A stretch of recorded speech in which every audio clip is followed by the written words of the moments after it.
he decided that he would not put himself in positions where he might be forced into killing a child. In fact, Israel swore off killing children once he had fathered his own child, and some think that this indicates a very rare type of relationship for a serial killer. However, experts believe that most serial killer profile types have a developed possessive love for those closest to them, a trait that aligns well with the typical choice of such a killer to target strangers as opposed to proclaimed friends and family. His choice to target the couriers, Israel says, was based on his familiar relationship with Laney, whose knowledge of her father's activities was non-existent at the time. Israel Keyes had meant, in every possible way, to keep his crimes and his reputation from reaching his young Laney, whose curiosity would surely wax in the years following her father's arrest. It was clear with investigators that both Kimberly and Laney, along with dozens of other references throughout the investigation, had no clue who Israel had been, or what he had done during their time together. He had played all the right cards with the right people, but after all was said and done, he found himself a disconcerting remnant of truth. Shame. He perhaps did not feel shame for the crimes he committed, and he felt sure that his habits would have continued had he not been caught. He did, however, feel the need to keep his most disturbing actions from the media so that his young daughter would not one day discover them and know the full extent of her dad's transgressions. His sins against humanity, however gleefully he committed them, seemed to have brought him shame when it came to the idea of Laney's eventual discovery. Of course, there was another reason for his insistent control over the media's access to information. When Israel shared the disgusting truth of his deeds against the couriers, Vermont officials began attempting to take action against Israel himself. Against his wishes, Israel was under pressure to be extradited and tried for the local crimes he committed in the state. And although the FBI was able to keep the situation from fanning too many flames, Israel had already been ignited. His crimes had inspired public interest and national intrigue. And the wheels began to turn as Israel found himself looking at a longer process toward his eventual sentence. It was soon that Israel concluded that there was no end in sight. When Israel came to this conclusion, he brought himself the desired sentence instead. Alone in his cell room, where the cops eventually found his limp body hovering over full containers of blood, Israel Keyes had done it himself. He had earned his execution after all. Israel had too much time on his hands. He was growing restless awaiting his trial, and the FBI were no longer able to keep up the relationship with him that they had cultivated in the beginning. The well ran dry, and Israel had to turn to his own methods for solace. In the events that followed, it seemed quite clear that he had done so, and with the assistance of others. Here's what happened in late 2012. Israel, who had first been incarcerated alongside other inmates, was found in possession of a makeshift key for the handcuffs he regularly bore when leaving the cell. When the jailers discovered this tool, the natural progression of security ensued, and Israel was placed in segregation from other jailbirds. His offense also left him at the mercy of daily strips and cell investigations to ensure that he did not keep or obtain any new methods of escape in his solitude. This separation and regularity of searches might have served well to keep Israel both incarcerated and safe from harm, had it not been for the efforts of someone, somewhere in the jail, who was able to supply Israel with a blade from a razor. With this small act, Israel was able to formulate his escape plan. In order to escape a trial and the misery that lay ahead for him, he tied a noose around his neck. However, with frequent cursory cell checks, it seemed impossible to hang oneself in the segregated cell without adverse action from a passerby. So, Israel lay in bed, noose tied, silently slitting his wrists with the new tool he received.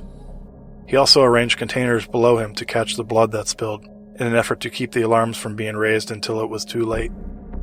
With the blood spilling from his body, Israel grew weaker, and he began to think of the fate he was escaping. Hard time, for God knows how long, to approach a trial that may or may not extend to multiple trials, resulting in years of incarceration while he watched his little girl grow up to resent him for the crimes and the evil he'd done. Israel, drifting into shock from loss of blood, passed out, and his falling body caught not by the floor, but by the noose he'd fashioned. It seems that Israel was determined to die in any way he could, and Israel, as requested, had been served his death sentence. It was a dark time for investigators. who felt as though they had made much headway with the discoveries of 2012. Israel Keyes had been their ticket to maybe a dozen or more unsolved murders, and who was to know how many robberies, arsons, and rapes he'd committed in those years as well? Israel, of course, had been sharing piecemeal information, grasping at total control over the interrogation period. The FBI had taken what they could get. However, they were eager for more, and unfortunately for them, Israel's moratorium was now more permanent than previously thought possible. When he was in their possession, the FBI had hoped to come to an agreement again, to get his help in these unsolved mysteries, and to break a decades-old veil over crimes committed all over the U.S. That chance never came, and the agreement was never met, as Israel had felt betrayed, that he was at the end of his proverbial rope. They certainly had much information to go on, including a decent timeline of Israel's activity in the years past. But it was still largely inconclusive, as they didn't have any clue as to where they could find Israel's remaining dead drops, the body count he kept, or even the names of the victims that he had collected over the years. Needless to say, the investigators were pissed. But they weren't the only ones. There was one other person who was inconsolable in the loss of Israel Keyes before his time was served. James Koenig. James, the father of Israel's final known victim, Samantha Koenig, had long awaited the chance to see the monster who took his daughter from him in court. He had hoped and believed that Israel would meet trial and would be given judgment, not by his own terms, but by the terms of the law that he broke time and time again. He wanted Israel to pay for his deeds, and rightfully so. He now felt that he had been cheated, and when the news came out about the razor blade that had been obviously slipped to Israel, James found even more reason to blame the so-called authorities in the jail. The Anchorage Department of Corrections had filed a report stating that the whole thing was a simple mistake. But James made the point, quote, "How do you mistakenly give someone in segregation a real razor blade?" End quote. To which the department made no valid reply. It seems that the fraudulent report did not pull the wool over James's eyes, as the suspicious nature of the event proved too much had gone awry for it to be a mistake. I will be right back after this quick message. Invisible Choir, a true crime podcast that explores the most egregious and heinous murders through primary source audio and investigative storytelling. These are the tragic stories of the missing and the dead, their voices reaching out from beyond the grave, seeking peace and yearning for justice. Subscribe today on Apple Podcasts or wherever you listen. Go to invisiblechoir.com to learn more. In the wake of Israel's suicide, one other detail was alarming for the authorities. He had left a note. This blood-stained letter, though illegible to the untrained eye, was taken to the FBI laboratories to process any legible contents. Though the letter was still rendered unreadable in certain locations, the majority of the text was salvaged and found not to be an ordinary suicide note, but instead a so-called ode to murder. The text of this haunting homage is transcribed as follows. Quote, "Where will you go, you clever little worm, if you bleed your host dry? Back in your ride, the night is still young. Streetlights push back the black neat rose. Off to the right a graveyard appears, lines of stones, bodies molder below. Bob your head to the seat, as straight through the stop sign you roll loaded truck with lights off slams into you broadside, your flesh smashed as metal explodes. You may have been free, you loved living your lie. Fate had its own scheme, crushed like a bug, you still die. Soon, now you'll join those ranks of dead, or your ashes the wind will soon blow. Family and friends will shed a few tears, pretend it's off to heaven you go. But the reality is you were just bones and meat, and with your brain died also your soul. Send the dying to wait for their death in the comfort of retirement homes. Quietly, quickly, say it's for the best. It's best for you, so their fate you'll not know. Turn a blind eye back to the screen. Soak in your reality shows. Stand in front of your mirror, and you preen, in a plastic castle you call home. Land of the free, land of the lie, land of a scheme, Americanize. Consume what you don't need, stars you idolize. Pursue what you admit is a dream, then it's American die. Get in your big car so you can go to work fast, on roads made of dinosaur bones. punch in on the clock, and sit on your ass, playing stupid-ass games on your phone. Paper on your wall says you got smarts. The test that you took told you so. But you would still crawl like the vermin you are once your precious power grid's blown. Land of the free, land of the lie, land of the scheme, Americanize. Now that I have you held tight, I will tell you a story. Speak soft in your ear, so you know it's true.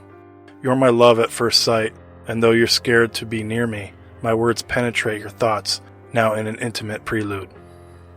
I looked in your eyes, they were so dark, warm and trusting, as though you had no worry or care. The more guileless the game, the better potential to fill up those pools with your fear. Your face framed in dark curls like a portrait. The sun shone through highlights of red. What color, I wonder? And how straight will it turn, plastered back with the sweat of your blood? Your wet lips were a promise of a secret unspoken. Nervous laugh as it burst like a pulse of blood from your throat. There will be no more laughter here. I feel your body tense up, my hand now on your shoulder, your eyes. Forget the lady called Luck. She does not abide near me, for her powers don't extend to those who are dead. Illegible words. Would that I keep you? Let you be the master of your own fate. Would that I keep you? Let you be the master of your own fate, knowing full well what's at stake. My pretty captive butterfly, with colorful wings my hand smears. I somehow repaint them with punishment and tears. Violent metamorphosis emerge my dark moth princess. I would come often and worship on the altar of your flesh. You shudder with revulsion and try to shrink far from me. I'll have you tied down and begging to become my Stockholm sweetie. Okay, talk is over. Words are placid and weak. Back with action, or it all comes off cheap. Watch close while I work now. Feel the electric shock of my touch. Open your trembling flower, or your petals I'll crush. End quote. Israel Keyes, although personable and seemingly an honest person, had been a cruel and calculating killer. At his hands, people suffered and died. One of the many mysteries that remains, however, is the number of people that Israel took. It remains unclear for a long time, and although the FBI once estimated that it was most likely 11 murder victims total, there are several opportunities since that time that have convinced the educated public otherwise.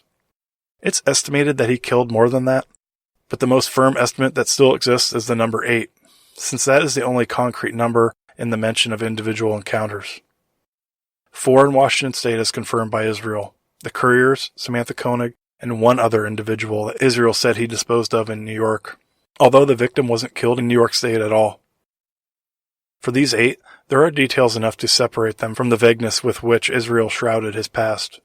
However, it left the FBI unsatisfied, and they turned to the public for answers by later publishing all of the information they deemed necessary online for online sleuths to try their hand at uncovering and locating the remainder of Israel's wasted targets. To their credit, the Internet's vast host of users stepped up to address this destitution, and there have been many efforts by forums, by true crime podcasts in early years, and other members of the public to pursue and collect the data left behind. The comprehensive history of Israel Keyes, however, has never reached an epiphany since his death, as his crimes have remained largely unsolved, despite worldwide efforts to acquire the truth. The truth, it seems, stays buried to this day. It was only through the darkness of Israel Keyes and his crimes that we were able to observe evil in what we presume to be an unadulterated form. But what of his devotion to his daughter?